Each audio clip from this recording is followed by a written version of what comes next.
yakoze birabera perezida Masana wake. L'histoire du Burundi est complexe. Irimo ibintu binyegeje byinshi. Twaragiye Busoni kwibarabara hitwa ngo iki? Hamwe kwibarabara mu Busoni. Oya hari hantu ugiye kuri aeroport kuri douane. Twatoye umuntu yitwa aviateur. Twatoye force commune mu nzu y'umuntu yitwa aviateur. Busoni twatoye ikinogo mu nzu muri parcelle y'umuntu yitwa aviateur. Kwibarabara akazone ka kera.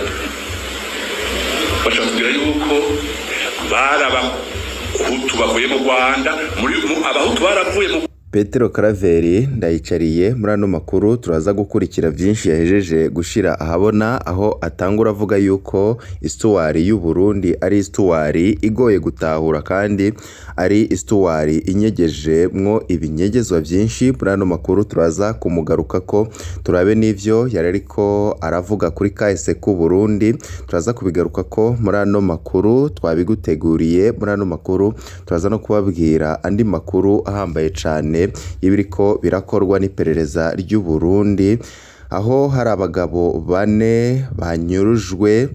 Abo bagabo kuri ubu ngubu agakuru kabo kakaba kabuze, aho benshi bavuga yuko boba barishwe. Muri ano makuru turaza kubabwira ibiriko birabera mu iperereza ry'u Burundi, ndetse turabire hamwe n'andi makuru ariko aravugwa cyane. Muri ano makuru turaza kubabwira ku bijanye n'amagara ya General Arengiyome Bunyoni uherutse gupfungurwa by'agateganyo kugira ngo aje kwivuza, aho amagara yiwe n'ubundi ameze nabi cyane, aho bamwe n'abandi bari kuvuga yuko Perezida Evariste Ndayishimiye n'ubundi yoba yararekuye ikiziga kuko babona ko Bunyoni ashobora kudakira bivanye nuko yamugajwe. Ivyo yakorewe mu iperereza birateye ubwoba, byaratumye aba ikimuga ukuguru kumwe, byaratumye mu mutwe agira ikibazo gikomeye cyane. Muri ano makuru turaza kubabwira kuri byinshi byabereye mu iperereza ry'u Burundi kuri General Arengiyome Bunyoni mutageze muramenya. Byose twabiguteguriye, turagenda turabigushikiriza mu buryo bw'idonido. Muri ano makuru twaguteguriye, nimba utarafyonda kuri sabone cyangwa se subscribe, wakoresha kano karyo ugafyonda ko kugira ngo uzurabana natwe mu nkuru n'ibiganiro twama twatambukishije kuri no chaîne yanyu ari nayo yacu ya YouTube Shiramatsiko TV, bageza ko amakuru n'ibiganiro mutaronka handi aba ariko aravugwa cyane irya nino.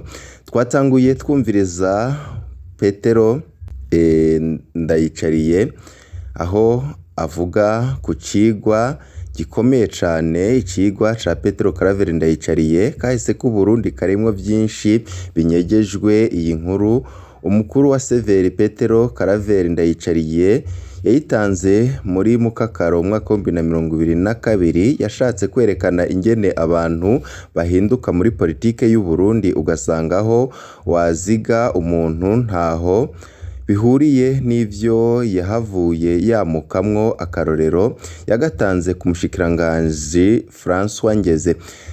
Koloneli Katerepera yahindutse ukorera leta yagwanije Petero Karaveri ndayicariye. Avuga ko hari umurwi w'abantu bari barahungiye mu Rwanda bagarutse baratera u Burundi mu mwaka w'igihumbi kimwe amajana 1973 ngo bari baje kugira akantu. Ndayicariye avuga ko abateye nka bose baciye bicwa n'igisoda c'u Burundi, mbere ngo bahambwe mu kinogo rusangi kiri muri Busoni mu Kirundo. Ndayicariye avuga ko umwe mu ndongozi z'abateye icyo gihe yashoboye kurokoka arasubira mu Rwanda, niwe batazira Koloneli Kateripira. Ndayicariye avuga ko uyu Kateripira intwaro yashoboye kumwiyegereza, mu nyuma iramukoresha arababura amatari wa Cankuzo, mu nyuma aba umushikiranganje w'intwaro yo hagati mu gihugu, mbere ngo araba n'umukuru w'igihugu amasaha makeye. Uyu avugwa ni François Ngeze yarabaye buramatari wa Cankuzo mwaka wa 1989, mbere aba uwa mbere mu gutoza amasezerano y'ubumwe bw'abarundi mu mwaka w'igihumbi kimwe amajana icenda na mirongo icenda na rimwe, mu nyuma ababuramatari wa Bujumbura Rirare, imbere yo kuba umushikiranganji w'intwaro yo hagati mu gihugu mu mwaka w'igihumbi kimwe amajana icenda na mirongo icenda na kabiri ku ntwaro ya Perezida Buyoya. Ngeze yari umushikiranganji igihe haba amatora mu mwaka w'igihumbi kimwe amajana icenda na mirongo icenda na gatatu. Hari abakunze kuvuga ko yari yahanuye umukuru w'igihugu ngo bahindure ibiharuro by'ivyabaye mu matora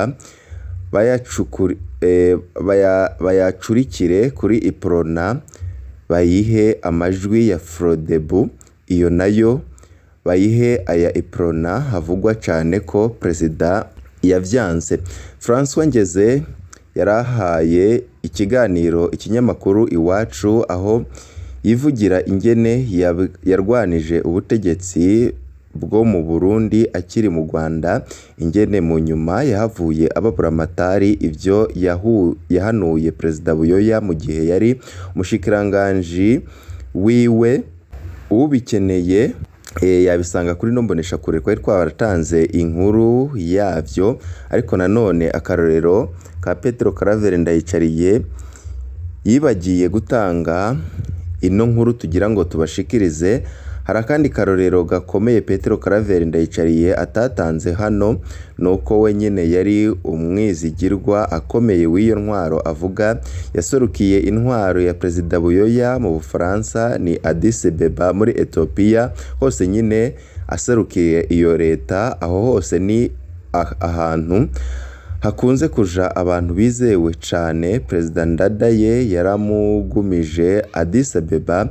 Perezida Ntibantunganya yamugize umuhanuzi mukuru wiwe ajejwe kumenyesha amakuru. Aho Perezida Buyoya atembagarije Perezida Ntibantunganya mu mwaka w'igihumbi kimwe amajana icenda na mirongo icenda na gatandatu, Petero Karaveri Ndayicariye yaciye yinjira muri leta ya Perezida Buyoya anayibera umuvugizi. Muri iyo myaka Ndayicariye niwe yasohora amatangazo yavuga ko abasendede FDD ari umurwi w'abateroriste tribalo genocidere. Mu nyuma yariswe uwigenga, aranahabwa ibiraka vyinshi. Uwahoze atwara igihugu avugwa ari mu bamufashije gukora ivyo biraka ku rwego mpuzamakungu. Ibitangaza inyuma CNDD FDD nayo nyine iramwakira, ayitunganiriza amatora atangaje yo mu mwaka w'ibihumbi bibiri na cumi na gatanu, ahava ahabwa severi.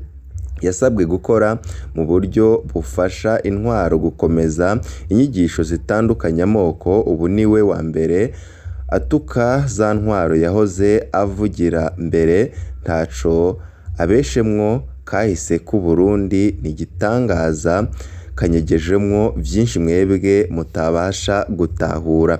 Petero Karaveri Ndayicariye ivyo avuze no mu ntwaro ya CNDD FDD ariko nivyo ariko arakora ntaho bitaniye n'ivyo tubandanya kubona ngaha mu gihugu c'u Burundi ku bategetsi bagenda bariyoberanya. Ndayishimiye niwe yavuze yuko gutwara abarundi ari ibintu bigoye, kuko abarundi barutwa n'abishe Yezu, avuga yuko abarundi nabo ari indyarya. Reka twigarukire kuri vya bindi twari twababwiye biriko biravugwa mu iperereza mbere yuko tugaruka ku vyakorewe General Arengiyome Bunyoni. Kuri ubu ngubu bamwe bamufasha nkaho ari ikiziga Perezida Evariste Ndayishimiye yohereje muhira. Reka tubanze tugaruke kuri ya nkuru y'abanyurujwe. Kuri ubu ngubu bakaba barabuzwe irengero ryabo. Rabine na bagenzi we baba bari hehe? Amezi 6 n'igice araheze aba bantu bafashwe n'inzego z'iperereza z'u Burundi. Agakuru kabo kanyuma ni ifoto yafatiwe ku biro vy'iperereza vyari ku murwa mukuru w'intara y'Ibitoki. Amatwa dusumira abapolisi bari babacunze mu Cibitoki boba nabo nyine barishwe bazira iyo foto. Wogera amakuru yabo bapolisi yodusangiza. Tubibutse ko bano bantu bafashwe ku igenekerezo rya 29 z'ukwezi k'umunani mwaka wa 2025 bane bafatiwe ku murwa mukuru w'intara ya Kirundo yahora mu gihe bari binjiye mu Burundi bavuye mu Rwanda. Abo bane yari Dieudonné Niyukuri Batazira Rabine, Eruwa Nkurunziza, Venandi Kumana, Fabrice Rubwiru Mutima, Eruwa na Vena binjiye mu nzira zemewe n'amategeko, binjiye ku mupaka wa Kobero maze babandanya mu Kirundo gutegera Dieudonné na Fabrice. Dieudonné na Fabrice nabo baciye mu nzira y'ikinywabi. Bose uko ari bane bafatiwe mu Kirundo. Eruwa na Vena baje bazanye imodoka zibiri nazo nyine zarafashwe. Uwa gatanu yafashwe ni Bonaventure Nkuriyingoma ko yafatiwe mu hoteli Igitega mu bucagucagu bwo kuwa 30 z'ukwezi k'umunani umwaka wa 2025 kubera imodoka yari kujana mu Kirundo yari yamupfiriye ko mu nzira. Ibimenyetso biriho bikwiye vyerekana ko bano bantu bafatiwe mu Burundi barapfungiwe ku cicaro gikuru c'iperereza i Bujumbura, barajanwe ku biro vy'iperereza mu Cibitoki. Turafise ivyemezo vy'abapolisi bacu ari nabo bafashe iyi foto, bongera barasaba amafaranga imiryango. Mu nyuma amakuru yemeza ko bajanwe ku cicaro c'iperereza rya gisirikare rizwi nka JIDE i Bujumbura. None amezi 6 n'igice araheze atanagakuru kabo kabwiwe imiryango yabo.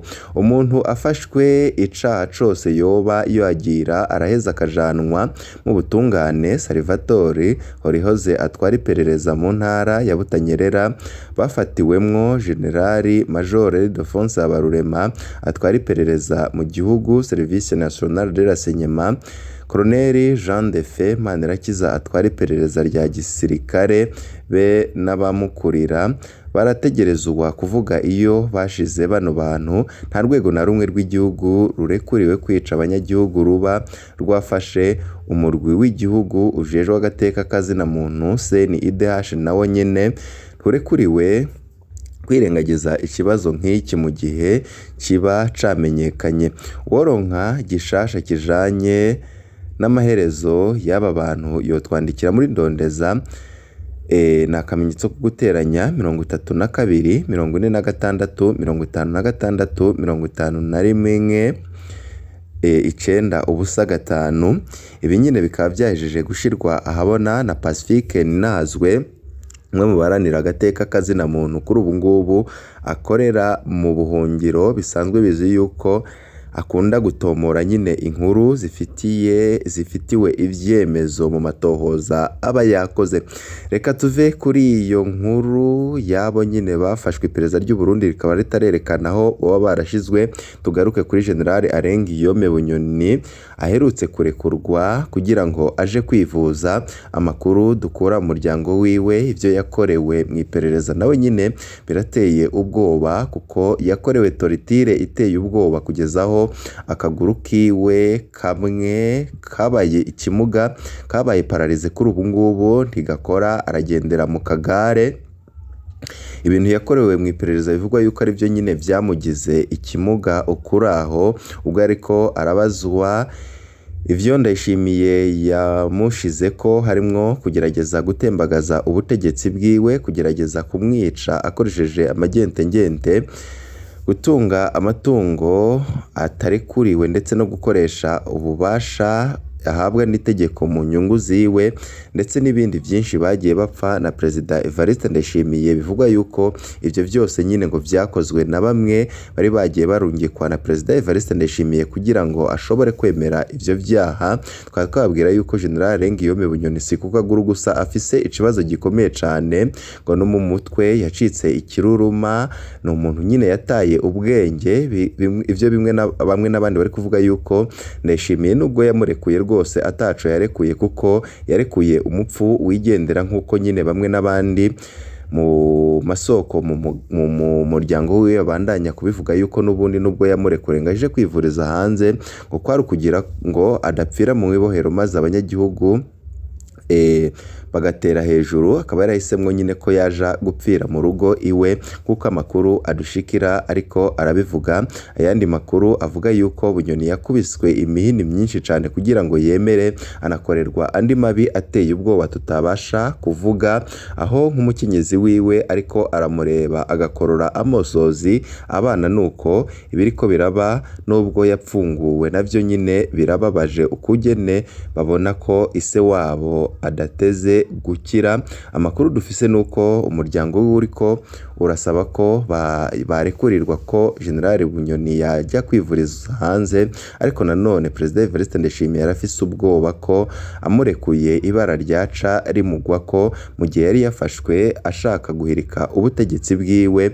General Bunyoni akaba ari uko nguko amagara yiwe yifashe, ararembye cyane, bamwe n'abandi ku buryo bariko baravuga yuko atamara iminsi adacikanye nk'uko nyine amakuru ariko aradushikira abandanya kubivuga. Turabandanya no kubatohoreza ibijanye nyine n'amagara ya General Bunyoni umuntu utakuyundi, turaza tugenda turabashikiriza. Ningaho duciye dusozera yarageze ko ariko aragaruka ko cane irya nino, bibutsa yuko amakuru yacu arakagaruka mu kandi kanya tuze guhura mu rindi sango ry'amakuru azabagezwe ko. Ibi vyiza kuri mwese nivyo ndabipfurije.